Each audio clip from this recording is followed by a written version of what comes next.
सरकार सर्वशिक्षा अभियान नाम कोटी कोटी टंका खर्च कर छात्र छात्री को उत्तम शिक्षा सहित मध्याह्न भोजन और उत्तम परिवेश रे शिक्षादान करुथिबार डिंडिम पिटुछंती। हेले एमिति एक गाँ अछि जो गाँर उच्च प्राथमिक विद्यालय रे सरकार समस्त योजना फेल मारिछि। गोटे श्रेणीगृह रे शिक्षादान करुछंती 8टी श्रेणीर शिक्षा ग्रहण करुछंती 8टी श्रेणीर छात्र छात्री। कलाहांडी जिला गोलामुंडा ब्लॉकर मोखला गाँव देखिबा ही रिपोर्ट।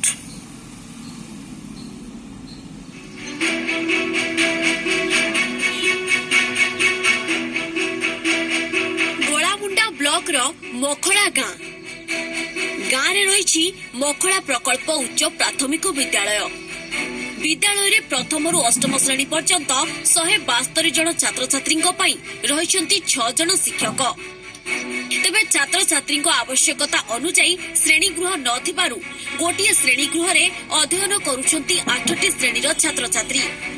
एभली परिस्थिति रे पाठ पढ़ारे व्याघात हेउतिबा अभियोग करिसंती उभय अभिभावक और छात्र छात्री। गोटे कोठी ने एक रु 8 पे तमे बसु खाइबा कजी जरानी हेबा पढ़बा कजी जरानी के पढ़ार गोटे हम बचु 8 श्रेणी गृह ले हम पाठ पढ़िया पे किछि जावा नै कि गोटे कोठी रे एक रु अष्टम क्लास पे तक पढुछु।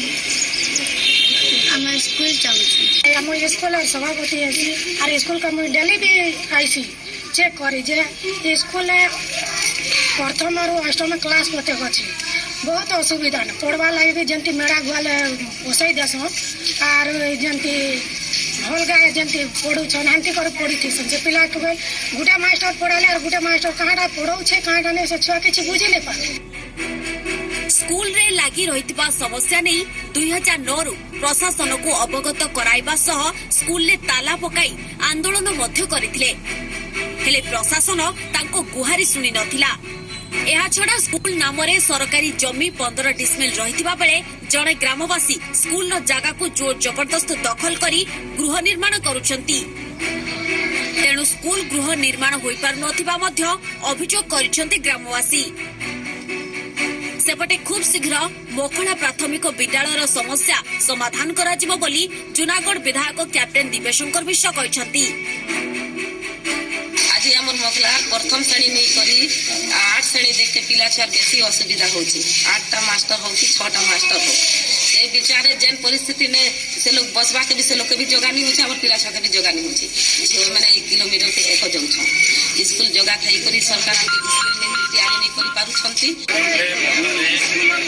से श्रेणी को निर्माण बा जे मां माने जाई से आबै गणै छन जिला प्रशासन से अवगत करै छन